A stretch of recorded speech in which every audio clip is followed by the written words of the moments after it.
동아시아 사회의 협력의 모색과 교회라고 하는 주제로 서울대학교 국제대학원 교수님이신 박태균 교수님께서 발표해 주시겠습니다. 박태균 교수님은 서울대학교에서 역사학으로 박사학위를 받으셨고요. 하버드 대학교 옌칭 연구소에서 연구원을 지내셨습니다. 지금 현재 서울대학교 국제대학원 교수로 재직 중이십니다. 큰 박수로 맞이해 주시기 바랍니다.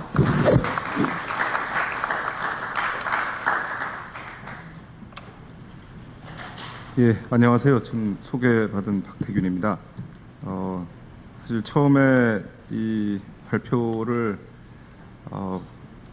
부탁을 해주셔서 여러 가지로 좀 고민했습니다. 제가 제 그 믿음의 수준이 이런 발표를 할 수 있는 수준이 될까도 고민이 됐고, 또 제가 동아시아에 대해서 알고 있는 지식도 얼마나 도움이 될까 고민을 했었는데요. 최영균 신부님께서 이걸 준비하시면서 이제 저한테 기존에 이 복음화 연구원에서 했던 자료들을 보내주셨는데 사실 보고 굉장히 깜짝 놀랐습니다. 그러니까 이런 굉장히 중요한 회의들을 진행하고 계시는데 제가 그거를 모르고 있었다는 게 굉장히 좀 부끄럽기도 했고요. 그래서 어쨌든 제가 갖고 있는 부분을 미약하게나마 좀 생각을 말씀드리는 게 좋겠다라고 좀 생각을 했습니다. 제가 작년까지는 매년 그 1학기에 여기 성신교정에 와서 한국 근현대사 강의를 쭉 했었습니다. 보직을 맡으면서 이제 학교에서 외부 강의를 금지를 해가지고 한 1년은 못 나왔습니다만, 근데 나와서 항상 이 진리관 2층에서 강의를 했는데 3층에 이런 게 있는지 몰랐어요. 근데 오늘 보니까 이렇게 좋은 데가 있네요. 하여튼 여러 군데 참여해야 좀 많이 알 수 있다라는 걸 오늘도 좀 깨달았습니다. 그 동아시아 복음화라고 하는 굉장히 중요한 부분을 가지고 활동을 하고 계시면서 이 동아시아 사회의 협력을 어떻게 모색할 것인가라는 것은 정말 어려운 문제라고 생각을 합니다. 앞에서도 다 발표를 하셨고요. 이전에 쭉 해오신 어떤 일본에서의 교회의 현황, 또 중국에서의 교회의 현황들을 보신다 그러면 역시 이게 쉽지 않구나라는 걸 느끼실 거고, 저희도 역시 마찬가지입니다. 저희가 학계에서 뭐 활동을 하고 있습니다만 기본적으로 학계 활동만 하는 건 아니고요.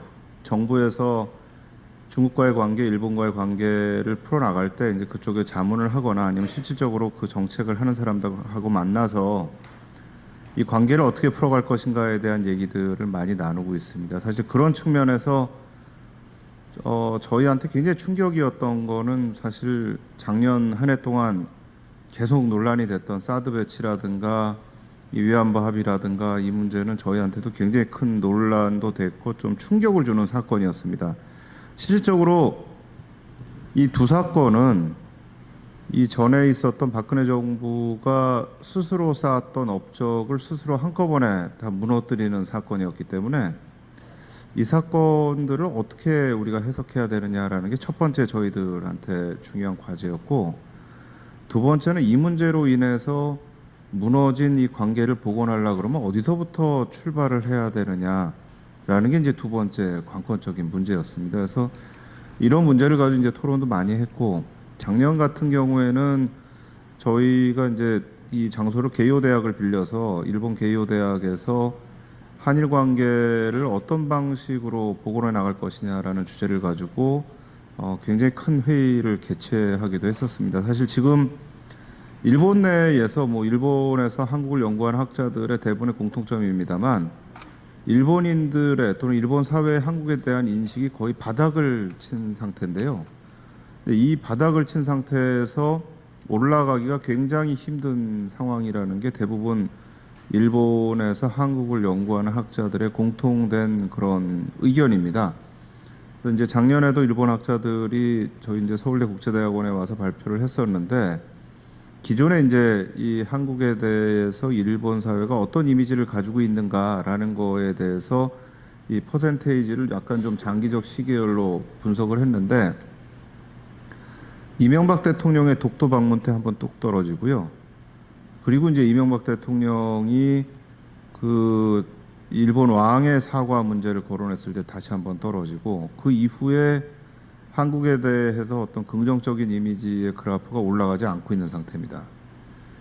중국 같은 경우에도 사실 중국에서 가장 인기가 없었던 주변 국가는 일본이었고요. 일본에서 가장 인기가 없었던 국가는 중국이었습니다. 근데 중국에서도 지금 가장 인기가 없는 국가에 한국이 이제 거의 그 자리를 차지하는 정도 수준까지 내려가고 있는 것 같습니다. 그러니까 사실 저희가 한중 관계라든가 또는 한일 관계라는 것을 여러 가지 각도에서 보고 아무리 노력을 한다고 하더라도 상호 시민사회가 가지고 있는 서로에 대한 인식이 좋아지지 않는다면 사실은 어떤 노력도 거기서 통하지 않는다라는 게 가장 기본적으로 저희가 전제를 좀 깔아야 되는 부분인 것 같습니다. 사실 그런 문제 때문에 요즘에 많이 나오는 얘기가 이제 공공외교라는 말이 많이 나오고 있습니다. 이제 퍼블릭 디플로머시라고 해서 이 공공외교에 대해서는 한국 정부가 거의 신경을 쓰지를 않았습니다. 근데 최근에 와서 외교부에 공공외교국이 생겼습니다. 그리고 이제 외교부 산하단체인 한국국제교류재단에도 공공외교팀이 생겼습니다. 그러면서 이제 최근에 이 공공외교에 대한 관심이 높아지고 있는데요. 이 공공외교라는 건 사실 아주 쉽게 표현하면 모든 시민이 다 외교관이다라고 하는 의미를 갖는 겁니다. 그래서 모든 사람들이 해외를 나가거나 또는 국내에 있을 때도 외국인들을 만났을 때 어떤 방식의 태도를 가지고 어떤 방식으로 그 사람들과 대화를 하느냐에 따라서 그 사람들이 느끼는 어떤 한국이라고 하는 나라에 대한 이미지 또는 관심, 이런 부분들이 달라질 수가 있다. 그러니까 공식적으로는 외교라는 것은 외교관이 하는 거지만 사실은 모든 그 사회 구성원들이 다 외교관의 역할을 해야 된다라는 의미에서 이제 얘기가 된 거고요. 조금 더 구체적으로 가면 사실은 시민사회의 또 외교를 저희가 공공외교라고 부릅니다. 근데 사실 한국의 공공외교라는 것이 굉장히 좀 서툰 수준에 있습니다. 왜냐하면 공공외교에서의 제일 핵심은요, 그 나라의 정부가 관여되어 있지 않다라는 걸 보여줘야 되는 게 핵심입니다. 그러니까 공공외교를 하는데 이 공공외교의 어떤 정부의 특정한 정책과 관련된 내용이나 이해관계나 돈이 관련돼 있다라고 하면은 그 공공외교는 효과가 제로가 되거나 마이너스가 되어버립니다. 근데 우리는 이제 공공외교를 시작한 지가 얼마 안 되니까 정부가 이 공공외교에 개입하는 정도가 굉장히 심한 지금 상황이 되어 있습니다. 사실 처음에 공공외교를 한다고 해서 정부에서 만든 기관이 한국국제교류재단인데, 처음에 오히려 만들었을 때는 국제교류재단에 상당한 독립권을 줬었습니다.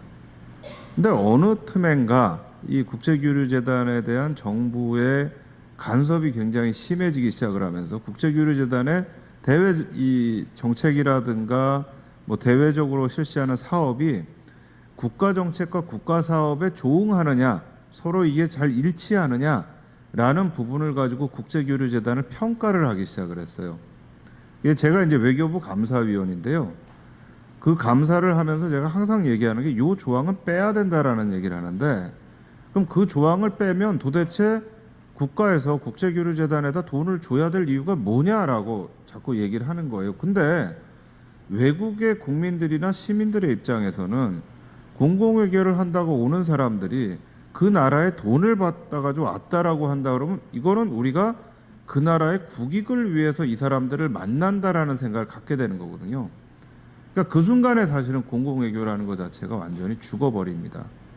근데 사실 저희가 그런 좀 미숙한 부분에서의 공공외교들을 좀 수행해 왔던 부분들이 있어요. 제가 최근에 국제교류재단에서 해외에 파견하는 인턴들에 대해서 좀 강의를 해달라고 해서 제가 거기 가서 공공외교 강의를 했습니다. 근데 제가 이제 했던 내용은 국가의 정책으로부터 자유로울 수는 없는데, 벗어날 수는 없지만 당신들이 거기서 활동을 하든 아니면 어떤 사업을 하든 간에 이게 국가 정책과는 관련이 없고 국가의 돈과는 관련이 없는 것처럼 보여주는 게 당신들의 임무다. 그게 그렇지 않게 보이는 순간 당신들의 거기서 하는 활동은 아무런 국가적인 어떤 이익을 갖다 줄 수 없는 부분이 되기 때문에 오히려 그건 굉장히 아이러니한 건데요. 근데 제가 이제 이런 말씀을 이제 처음에 공공외교와 관련해서 드리는 부분은요, 사실 결론하고 관련이 있는 부분인데요. 제가 시작도 안 하고 이렇게 결론을 말씀드리는 무례를 범해서 죄송합니다만, 교회 활동하고 관련해서 사실 좀 그런 부분들이 있는 것 같습니다. 저는 저희 이 가톨릭 교회의 얘기는 아니고요. 제가 이 외교부에서 들었던 이제 얘기들 중에 외교부 최근에는 많이 줄었습니다만 외교부에서 이제 제일 힘들었던 분들이 북한하고 국경지대에서 선교 활동을 하는 목사님들이에요. 근데 이분들이 이제 북한에다 선교를 한다고 거기서 활동을 하는데 이게 지금 한중 관계에 미치는 굉장히 부정적인 영향이 엄청나게 컸거든요. 물론 제가 그분들의 생각은 10분 이해를 하겠습니다. 그러니까 북한에 진짜 이 불쌍한 북한 사람들을 어떤 방식으로 우리가 선교를 하고 이 사람들을 도와야 되느냐라는 고민은 많이 있으시겠지만 사실 한중 관계나 북중 관계가 갖고 있는 특수성이라는 거를 사실 고려를 해야 되거든요. 근데 이제 그런 고려 없이 활동을 하시다가 북한 정부에 체포되는 경우도 있지만 사실은 문제가 중국 정부에 체포되는 경우들입니다. 그럼 이제 한중 간에 이게 외교 문제가 되거든요. 근데 문제는 이분들이 이제 그렇게 하시면서도 제일 중요하게 내세우는 게 선교 사업이라는 겁니다. 그러니까 사실 이걸 어떻게 보면은요, 선교 사업이라는 의미보다는 인권의 문제나 평화의 문제로 접근을 하면 오히려 어떤 측면에서는 한국 정부가 중국 정부한테 강하게 항의할 수 있는 측면이 있는데 종교의 의미로 접근을 하면 사실은 더 어려워지는 거예요. 그러니까 어떻게 보면 종교의 의미로 가면 더 쉬워질 수 있다. 그건 한국의 경우입니다. 한국처럼 자유민주주의가 있고 뭐 이 종교의 자유가 보장된 나라에서는 사실 종교라는 것을 통해서 오히려 더 보호받을 수 있는 측면이 있지만 중국은 사실 그렇지 않습니다. 그러니까 이 보구마 연구소에서 하셨던 이전에 중국 교회의 현황에 대한 그 글들을 보더라도 중국 교회에 대해서 중국 정부가 얼마나 강하게 이 압박을 하고 있는가라는 부분들, 또 통제를 하려고 하는가라는 부분들을 보면 해외에서 들어오는 선교사들이 결코 중국 정부에는 반가운 사람들이 아니거든요. 그러니까 중국이 사실 티베트 사태에 대해서도 굉장히 많이 견제를 했던 이유 중에 하나가 티베트 자유화 운동의 뒤에 CIA가 있다라는 게 중국 정부의 생각입니다. 물론 저것도 같습니다. 천안문 사건에 대해서도 그때 천안문 사건에 주도했던 대학생들의 뒤에는 CIA가 분명히 있을 것이다라고 중국 정부는 생각을 하기 때문에 그런 생각하에는 사실은 티베트 자유화 운동을 하는 사람들에 대한 탄압이나 천안문 사건에 대한 탄압이나 이런 부분들이 전혀 중국 정부한테는 죄의식이 생기는 게 아니에요. 이거는 외부로부터의 중국에 대한 개입을 중국이 막고자 하는 너무나 당연한 그런 정책이다라는 게 중국 사람들이 가지고 있는 생각이기 때문에 그런 측면에서 본다면 사실은 그 국경 지역에 가서 선교 활동을 하시는 분들이 선교라는 걸 내세워서 한다는 사실 중국 정부에서 굉장히 위험한 부분들이 있습니다. 뿐만 아니라 제가 이제 이 글을 쓰면서 했던 부분이 이제 제가 이 로컬리즘, 내셔널리즘, 리저널리즘 얘기를 했습니다만 사실 로컬리즘과 관련돼서 중국과 특히 저희가 좀 고민해봐야 되는 문제가 사실은 이 동북공정 관련 문제입니다. 그러니까 지금도 많은 이제 학생들이 중국의 동북공정에 대해서 굉장히 많은 반감을 가지고 있고 저도 지난주에 이제 학생들하고 수업 시간에 했던 부분의 하나가 이 동북공정 문제입니다. 근데 동북공정 얘기를 하면서 저는 기본적으로는 한국의 대중매체 언론들의 문제라고 생각을 하지만 기본적인 이 내용 자체가 고구려사를 중국이 가져가려고 한다라는 내용에서 모든 얘기들을 다 끝내버리는 겁니다. 그래서 중국 사람들 나쁜 사람들이다 하던 얘기를 하지 않는다라고 하는데 중국에서 이 동북공정을 주도하는 기관이 북경에 있는 중국 사회과학원입니다. 제가 이 사회과학원을 좋아하는데요. 이제 왜 좋아하냐면 사회과학원이 영어로 Chinese Academy of Social Science고요. 약자가 CASS입니다. 카스입니다. 제가 맥주를 카스만 좋아하기 때문에 좋아하는데 거기 가서 이제 발표를 할 때 제가 가보니까요. 동북공정만 있는 게 아니고요. 서남공정, 서북공정이 다 같이 있습니다. 이게 무슨 얘기냐면 중국이 주변부 지역에 대해서 가지고 있는 관심을 사실 보여주는 겁니다. 왜 그러면 동북공정이나 서남공정이나 서북공정 같은 걸 하느냐? 지금 중국 사회에서요, 가장 불안한 지역들이 바로 그 지역들입니다. 그러니까 중국의 중앙은 사실 문제가 없어요. 이 사람들이 내셔널리즘이라고 얘기해 사실 중국은 저는 애국주의라고 생각을 하거든요. 우리처럼 내셔널리즘이 민족주의가 아니고 일본 사람들은 그 민족주의임에도 불구하고 자기들이 민족주의라고 하기가 싫으니까 자기네 일본말 가다카나로 나치오날리즘이라고 이렇게 리즘이라고 씁니다. 근데 중국은 주요한 문화재나 주요한 시설에 가면 항상 애국주의 교양이라는 게 있습니다. 그러니까 어떻게 보면 중국에서의 내셔널리즘이라는 건 저는 이 패트리어티즘의 성격이 굉장히 강하다고 생각하는데 이게 중앙 부분에서 문제가 없는데 주변부로 가면 문제가 생깁니다. 근데 중국의 역사를 보면 항상 주변부에서 문제가 일어나면 한족들이 고생을 했습니다. 심지어는 한족의 왕조가 무너지는 케이스들도 적지 않게 있었습니다. 그러니까 예전에 고대사에 가면 흉노족이 있었고요. 또 중세사 때는 원나라라고 하는 몽골이 들어와 가지고 한족이 세운 송나라를 대체하는 일이 있었고요. 그 다음에 이제 만주족이 명나라를 대체해서 청나라를 세운 적이 있습니다. 근데 이 지역이 몽골은 북쪽이고 만주족은 동북쪽이고 흉노족은 서북쪽입니다. 그러니까 이 지역에서 소수민족들이 걸기를 할 때 사실은 중국 전체가 혼란해지는 현상들을 경험을 한 사람들입니다. 그러니까 이 사람들은 그 지역에서의 안전이라는 게 굉장히 이 사람들한테 중요한 문제거든요. 뿐만 아니라 현대에 와서도 중국이 경험을 했던 것이 중국이 1949년에 혁명을 하고 공산주의 국가를 세웠고 그로부터 60년이 지나가지고 2008년에 북경 올림픽을 하면서 엄청나게 성대하게 했습니다. 사실 전 세계 사람들한테 당신들이 중국 공산당이 공산주의 혁명하고 10년 안에 무너질 거라고 했는데 우리가 60년 후에 이 정도의 국가를 세웠다라는 걸 과시하기 위해서 그렇게 크게 이 2008년 북경 올림픽 게임을 했는데 이 사람들이 49년에 혁명을 하고 나서 그 직후에 겪은 게 50년의 한국 전쟁입니다. 그러니까 사실 50년의 한국 전쟁에 북한을 도와주기 위해서 중국이 파병했던 이유 중에 하나도 사실은 중국 혁명에 대한 위협이라고 생각했던 부분들이 있거든요. 러시아도 러시아 혁명을 하고 나서 미국이나 일본이나 유럽 국가들이 개입을 해가지고 혁명 이후에 전쟁을 했던 것처럼 만약에 한반도 전체가 다 미국의 주도권하에 들어온다면 중국 혁명이 실패할 수도 있다라고 하는 두려움이 있었고요. 한국전쟁이 53년에 정전체제로 중단이 되자마자 1년 지나고 나서 베트남 전쟁이 또 시작이 됩니다. 사실 한국과 베트남은 중국과 국경을 접하고 있는 지역입니다. 그러니까 이런 전쟁들이 계속이 되면서 중국이 가지고 있는 두려움들이 있어요. 주변부에 대한 두려움.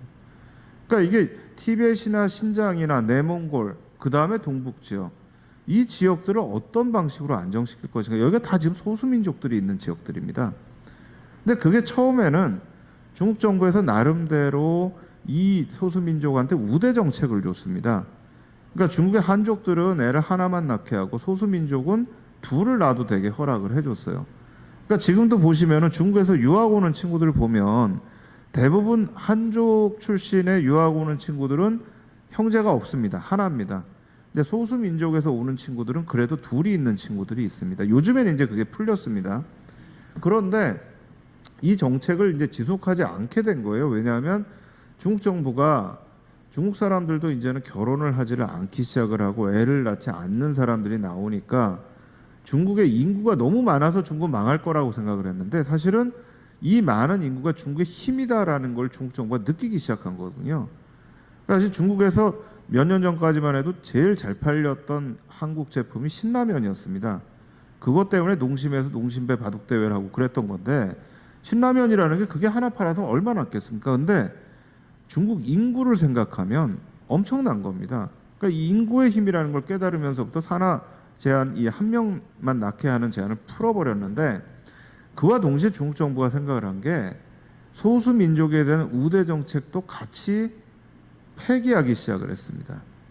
그러니까 소수 민족에 대한 우대가 옛날 같지가 않아요. 또 이 소수 민족들이요 한족들하고 결혼을 많이 하면서 소수민족의 정체성이 굉장히 많이 줄어들기 시작을 했습니다. 예컨대 이제 이거는 꼭 결혼 문제도 하나 있지만 또 다른 문제로 이주의 문제도 있는 거지만 지금 연변에 가보시면 연변의 조선족의 지금 인구 구성이 차지하는 비중이 연변 지역의 37% 정도밖에 안 됩니다. 원래는 50%가 안 되면은요 자치주를 폐지할 수가 있습니다. 그래서 2년 전이었나요? 1년 전이었나? 그 연변 자치주를 선포한 지 60주년 기념이라고 해가지고 중국 당 중앙에서도 오고 시진핑도 연변을 방문을 했었습니다. 근데 사실은 축하한다고 60주년 축하한다고 오는 그런 자리였는데 그 자리를 위해서 논의됐던 것 중에 하나가 연변 자치주를 폐지하는 문제였습니다. 그래서 지금 연변대학도 몇 년 전부터 원래 연변대학 총장은 항상 조선족이 맡게 돼 있었는데 거기를 한족 교수를 총장으로 임명을 하려고 하다가 이제 저항에 부닥쳐서 조선족 교수를 임명을 했었어요. 근데 최근에 작년 연말에 조선족 총장이 퇴임을 하고 나서 지금까지도 총장 임명을 지금 못하고 있습니다. 분명히 내부에서 지금 그 문제 가지고서 논란이 되고 있고 조선족들이 동요할 것 같아서 일단 자치주 폐지는 하질 않았습니다. 근데 이제 연변에 가보시면 알겠지만 거기서 조선족을 만나기가 쉽지가 않습니다. 한국 음식점에 들어가도 다 한족들이 이제 서빙을 합니다. 또 조선족들은 그런 얘기를 합니다. 자기들은 아들은 자식을 낳으면 아들은 한족 학교를 보내고 딸은 민족 학교를 보낸다는 거예요. 그래서 왜 그러냐 그러면 아들은 한족 학교를 보내가지고 한족의 중국어 발음을 익혀서 출세를 시켜야 되는 거고 딸은 조선족 학교에 보내가지고 한국말을 배우게 해가지고 돈을 벌게 해야 된다라는 겁니다. 근데 모르겠습니다. 지금도 그런지 모르겠는데 제가 몇 년 전까지 그런 얘기를 들었습니다만 근데 이렇게 스스로의 정체성들이 흐려지면서 중국 정부가 한 정책이 뭐냐면 결국은 중국이 40몇 개의 소수민족과 한족이라고 하는 이 가장 많은 인구를 차지하는 그런 민족 구성이 아니고 중국은 그냥 중화민족 하나다라는 정책으로 바꾸기 시작을 한 겁니다. 근데 이게 중화민족 하나다라고 하는 정책으로 가려면 제일 중요한 게 뭐냐 하면 각각의 소수민족들이 가지고 있는 소수민족으로서의 정체성을 흐리게 만들어야 됩니다. 근데 이 정체성을 흐리게 만드는 여러 가지 방법이 있지만 그 중에 하나가 니네들의 역사도 중화민족의 역사다라고 거기다 포함을 시키는 겁니다. 그러니까 이게 동북공정, 동북지역이라든가 서남지역이라는 서북지역에 대해서 했던 중국 정부의 공정사업들은 기본적으로는 사실은 그런 소수민족에 대한 정책적 측면에서 이게 이루어진 부분들이 있습니다. 그러니까 이제 중국 정부가 이렇게 통제해서 나가니까 사실은 그런 부분에서 이제 더더욱이나 기본적으로 소수민족들이 갖고 있는 정체성들이 줄어드는 부분도 있지만 반대로 이거에 대한 반발이 극단적으로 나타나는 케이스들이 또 있습니다. 이게 이제 신장 지역에서 일어나는 테러들입니다. 그러니까 신장 지역에서 일어나는 테러는 굉장히 정말 무식하다라고 할 정도로 이 무자비한 그런 테러들이 일어나는 현상들이 있는데요. 그러니까 이게 지역마다 굉장히 좀 다른 특징들을 보고 있다. 이게 이제 제가 이제 로컬리즘을 하면서 좀 말씀드리면서 얘기하고 싶은 부분인데요. 너무 제가 서론만 20분을 얘기했습니다. 이제 10분을 남겼기 때문에 10분 동안은 본론을 말씀드리겠습니다. 동아시아 지역이 갖고 있는 저는 이 특수성이라는 부분들이 제가 이 글에서 얘기했던 것이 로컬리즘과 리저널리즘과 내셔널리즘이라고 하는 이 세 개가 중첩이 된다라고 하는 건데 이 중첩되는 세 개에 대해서 갖고 있는 생각이나 현상이 다 다르다라는 겁니다. 그러니까 일반적으로 지금 유럽이라고 하는 대륙을 보면은 유럽에는 일단 첫 번째 유럽이 좋은 부분은 뭐냐면 종교적으로 공통점을 가지고 있다는 점입니다. 그러니까 크리스천이티라고 하는 이 기독교라고 하는 그리스도교라고 하는 공통점을 가지고 있기 때문에 그게 이제 이 프로테스탄트하고 가톨릭하고 나뉘어져 있긴 하지만 우리는 그리스도교로부터 나왔다라고 하는 문화적 공통점이 있는데 아시아는 사실은 그렇지가 않다라는 거죠. 아시아는 종교적으로 굉장히 많은 이 종교들이 다 뭐 중요한 종교는 대부분 아시아에 나왔음에도 불구하고 또 그렇기 때문에라도 지역마다 종교적인 특성이 다르고 그것이 이제 다른 문화적인 특성들을 만드는 부분들이 있고요. 또 그런 부분들이 각각의 국가라고 하는 단위가 갖고 있는 그 부분들이 굉장히 공고하게 이 단위들이 유지될 수 있는 그런 어떤 측면들을 만들어 왔던 것 같습니다. 또 그런 역사를 만들어 왔었고요. 그렇기 때문에 이제 국가주의라는 게 충돌을 하고 또 그 안에서 각각의 국가들이 갖고 있는 종교적인 부분에 대한 부분도 상당히 다르게 나타나는 부분들이 있습니다. 이제 이렇게 되니까 기본적으로 리저널리즘에서의 공통점이라는 게 나타나기 어려운 부분들이 생깁니다. 사실 유럽이라는 곳이 유로피안 유니온이라는 것을 할 수 있었던 중요한 이유 중에 하나가 제가 보기에는 유럽 사람들이 가지고 있는 자기가 프랑스 사람이다, 독일 사람이다, 이태리 사람이다라고 하는 그런 아이덴티티와 함께 이 사람들이 가지고 있는 내가 유럽 사람이다라고 하는 아이덴티티가 있는 거거든요. 근데 저희가 동아시아에 들어와서 보면은요, 한국 사람이고 일본 사람이고 중국 사람이고 간에 자기들이 한국인, 중국인, 일본인이라고 하는 아이덴티티는 있어도요, 아시아인이나 동아시아인이라는 아이덴티티는 가지고 있지 못합니다. 그러니까 저희가 아주 일례로 보면 올림픽 게임을 한다 그러면 모든 국민이 너무나 큰 관심을 가지고 봅니다. 근데 일단 아시안 게임을 한다 그러면 좀 더 관심이 없고요. 동아시아 게임을 한다 그러면 보질 않습니다. 그러니까 이게 이제 내가 가지고 있는 아이덴티티라는 게 나는 우리보다 잘 사는 나라 쪽에 끼고 싶은 아이덴티티가 있는 거지 우리보다 못 사는 나라 쪽에 끼고 싶은 아이덴티티는 가능하면 이런 아이덴티티는 의식적으로라도 버리고 싶은 부분들이 존재를 하는 거죠. 어떻게 보면 게이오 대학을 세웠던 후쿠자와 유키치가 타라이코를 얘기하면서 일본은 아시아에서 탈출해서 서구로 가야 된다라고 얘기하는 그런 얘기를 우리가 뭐라고 비판을 하면서 실제로 우리가 가지고 있는 그런 생각들이 존재를 하고 있다라는 겁니다. 또 지금 그거에 플러스 중요한 부분들은요. 제가 이 글에 이제 좀 써놨습니다만 제가 중국에 가서 발표를 한번 할 때 그런 얘기를 했었어요. 그 당시에 이제 저희가 프로젝트가 동북아시아 개발은행을 만드는 그런 프로젝트였습니다.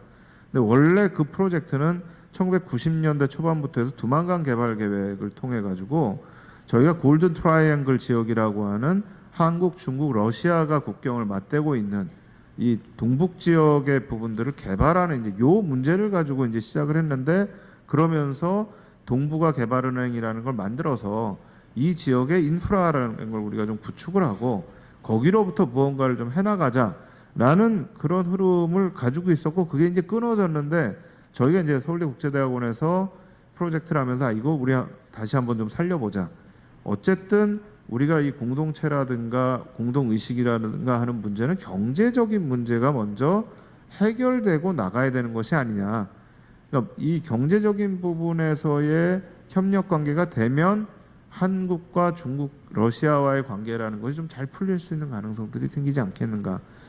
근데 제가 이제 아까 말씀드렸던 이 중국의 카스에 가서 발표를 했는데 그때 토론자로 나온 분이 그 얘기를 하는 거예요. 제가 이 동북아시아 공동체 동북아 개발은행 하니까 당신은 여기 와서 그 얘기하지만 광저우에 가면 딴 얘기한다.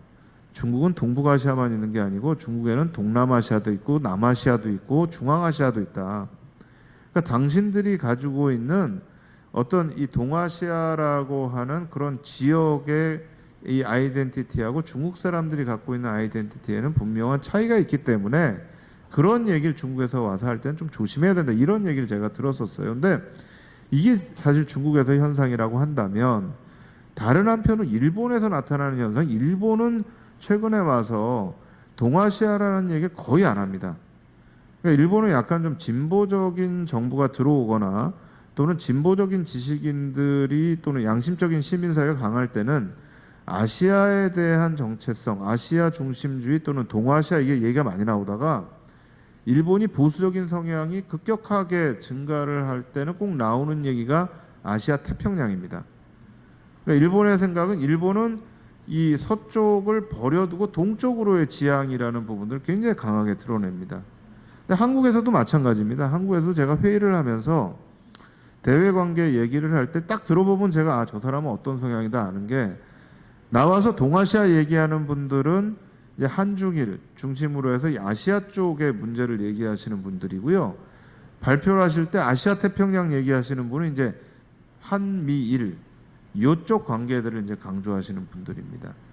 근데 그런 부분에서 일본이 가지고 있는 지역주의에 대한 또 다른 생각들이 있습니다. 그러니까 사실 문제는 이런 생각의 차이들을 어떻게 극복해 나갈 것이냐라는 그런 부분들에 대한 고민인 것 같습니다. 근데 제가 이제 처음에 결론으로 20분 말씀드린 걸로 다시 돌아간다면 이거를 저는 인위적으로 뭐 정부가 어떻게 해서 바꾸고 또 어떤 단체가 어떻게 해서 바꾸고 하는 거는 저는 거의 뭐 단시간 내에는 가능한 일이 아니다라고 생각을 합니다. 이건 굉장히 오랜 기간 동안 저희가 좀 생각을 해보고 그 긴 기간에 대한 어떤 정책을 가지고 끌어나갈 부분들이다. 그러면서 제가 생각하는 게 이제 이 퍼블릭 디플로머시라는 겁니다. 공공외교라는 겁니다. 그러니까 이 공공외교라는 것을 어떻게 성공적으로 할 것이냐. 이건 어떻게 보면 또 국가 브랜드라고 하는 것과도 관련이 돼 있고 소프트 파워라고 하는 것과도 관련이 돼 있는 문제인데요. 근데 그 부분을 제가 고민을 하면서 사실은 이 보고마 연구소에서의 이 했던 걸 보고 사실 굉장히 좀 깜짝 놀랐습니다. 굉장히 중요한 역할을 한다. 근데 저는 기본적으로 교회가 할 수 있는 역할들이 분명히 존재를 하고 있다라고 생각을 합니다.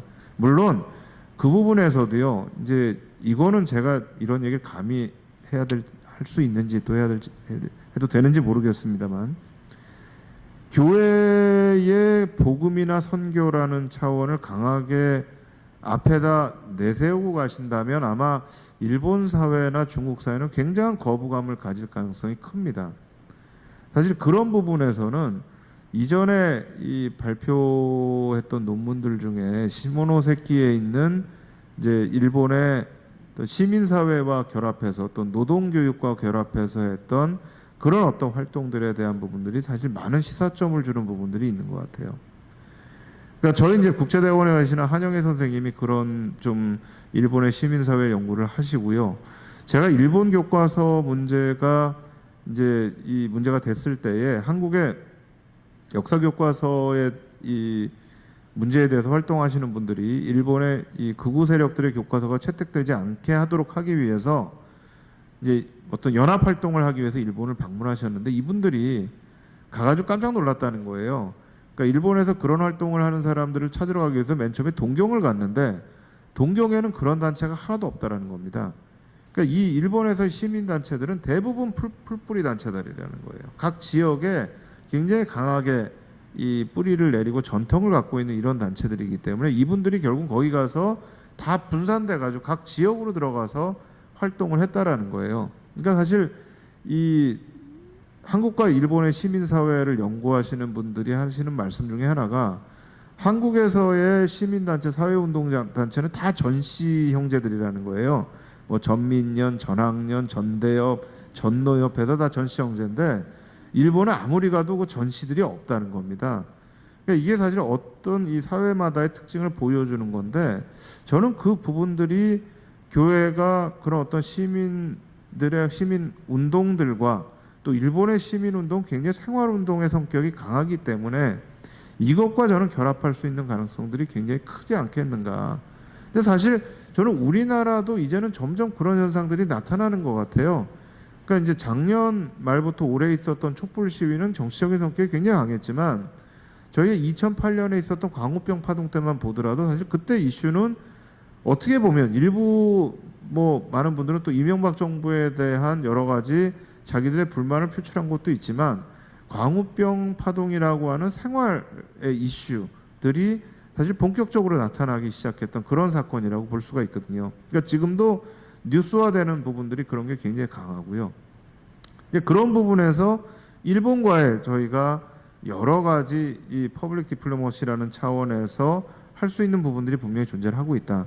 뭐 또 국제적으로 연대를 한다면 저는 원전 이슈는 아주 중요한 이슈가 일본하고 될 수 있다라고 생각하는데 이제 문제는 중국입니다. 중국은 정말 제가 보기엔 답이 없는 것 같아요. 중국은 이 정부 통제가 너무 강하고 오히려 시진핑 들어와도 훨씬 더 강해진 것 같습니다. 그러니까 제가 잘 아는 교수 얘기가 그 증거 정확하게 횟수는 얘기 안 하는데요. 아마 한 달에 한두 번 정도 되는 것 같습니다. 그 시진핑 어록을 쓴대요. 이게 타이핑이 안 되고요. 근데 교수인데 노트에다가 시진핑 어록을 직접 써가지고 검사를 받는다라는 겁니다. 그러니까 굉장히 지금 통제가 오히려 더 강해지고 있는 상황이기 때문에 중국 문제를 어떻게 풀어야 될지는 저도 사실은 답이 없습니다. 단지 제가 좀 제안을 하고 싶은 부분들은 이건 제가 이제 외교부 쪽에 제안을 했던 건데 한국 외교가 너무나 북경 상해 중심으로 이루어지고 있는데 아까 제가 이 리저널리즘을 얘기할 때 중국에서 동북아 생각하는 거는 동북 지역밖에 없다. 이런 말씀을 드렸던 것처럼 한 동북 지역하고 이 산동반도 지역인데요. 그것과 마찬가지로 사실 지역적으로 접근하는 게 굉장히 필요한 게 아닌가. 중앙에 대한 접근보다는. 근데 그건 제가 이제 우리 정부에다 그 얘기를 했어요. 제가 가보면 알거든요. 그러니까 제가 북경에 가면 환영을 못 받는데요. 산동이나 이 동베이 지역 가면 굉장히 환영을 받습니다. 근데 그만큼 그쪽 지역은 한국에 대해서 이해관계를 가지고 있는 사람들이 많고요. 또 실제로 이 교회도 많이 들어가 있는 지역이 사실은 그 지역들이죠. 사실 너무 크게 시작하시는 것보다는 일단 이 저희가 같이 할 수 있는 그런 지역들로부터 시작해 나가는 것이 방법이 아닐까. 결국은 사실은 좀 다른 방법들이 될 수밖에 없지 않는가. 당분간은 저는 그런 생각을 하고 있습니다. 정확히 시간 맞추기 위해서 일단 제 발표는 여기서 마치겠습니다. 감사합니다.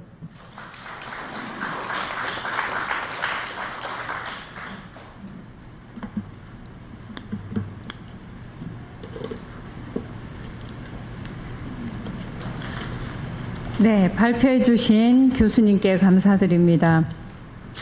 동아시아의 그 강한 국가주의적 전통 속에서 드러나는 공동체 담론의 형성과 한계를 문제의 보편성과 특수성으로 구분해서 설명해 주셨습니다. 로컬리즘, 내셔널리즘, 리저널리즘 이 안에서 그 공동의 동아시아 공동체에 대한 역사적인 경험들을 논의해 주셨습니다. 이런 그 로컬리즘, 내셔널리즘, 리저널리즘의 복합된 상황에서 동아시아 복음화의 현황을 살펴보고 전망해 주셨는데요. 동아시아 복음화 운동은 이러한 그 여러 가지